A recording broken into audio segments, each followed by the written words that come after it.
అందరికీ నమస్కారం. ఈనాటి సమస్య రథము ముగియకుండ రమణి లేచే, రథము ముగియకుండ రమణి లేచే.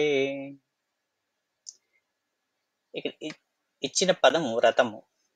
వ్రతము కాదు, ఏ మంగళగౌరి వ్రతము, వరలక్ష్మి వ్రతము ముగియకుండా రమణి లేచే అంటే ఇబ్బంది లేదు, ఎలాగోలా పూరించవచ్చు. రథము అనగా ఇక్కడ సంభోగము అంటూ ఒక శృంగారపరమైనటువంటి భావంతో ఉన్నటువంటి పదము.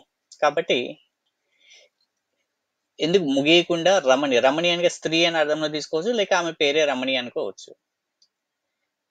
మరి అది ఈ రథము ముగియకుండా రమణి లేచే, ఏమిటి ఆ రథము, ఎందుకు ఆమె అలా లేవాల్సి వచ్చింది అనేది చూద్దాం. రథము ముగ్గువేయ, రథము ముగ్గువేయ రమణి యొకతి వచ్చే, రథము ముగ్గువేయ రమణి యొకతి వచ్చే. ఫోను రాగా, ఫోను రాగా నడుమలోనికేగే, ఫోను రాగా నడుమలోనికేగే.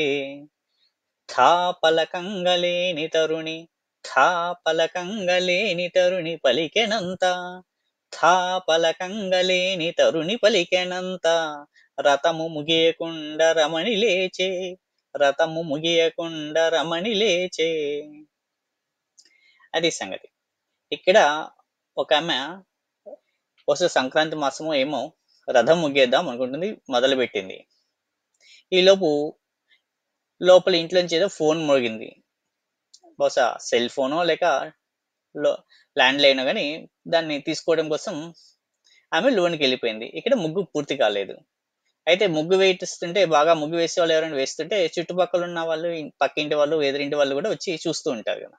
సో ఆ విధంగా పక్కన ఒక ఆమె వచ్చి చూస్తూ ఉంది ఆమె ముగ్గు వేయటం చూసి. అయితే పాపం ఆమెకి ఒత్తు థా పలకడం చేత కాదు. ఇప్పటి చదువులు అలాగే ఉన్నాయి. యాక్చువల్గా చెప్పండి, ఆ ఈ ఊ రూరు అంటారు. హల్లులు చెప్పండి, కాకా గాగా చాచా జాజా అంటారు. అది ప్రాణాక్షరానికి మామూలు అక్షరానికి తేడా లేకుండా పలికేస్తున్నారు ఇప్పుడు.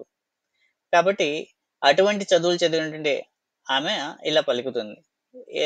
ఒత్తు థా పలకలేక రథము ముగియకుండా రమణి లేచే అనాల్సింది పోయి రథము ముగియకుండా రమణి లేచే అన్నది. ఒక అక్షరం తేడాతో అర్థం పూర్తిగా మారిపోయింది. అది పలకబడినటువంటి మాటని అలా పలికేసింది పాపం, ఒత్తు థా పలకలేక. అంతే తప్ప ఇందులో మరో రకమైన అర్థమేమీ లేదు. రథము ముగియకుండా రమణి లేచి వెళ్ళిపోయింది అనే అర్థంతోనే ఆమె పలికింది. కాబట్టి ఈ విధంగా మనం ఈ పూరణ చేసుకున్నాం. ఈ పూరణ కనుక మీకు నచ్చి ఉంటే లైక్ చేయండి, షేర్ చేయండి, కామెంట్ పెట్టండి, ఛానల్కి సబ్స్క్రైబ్ చేయండి. ధన్యవాదములు.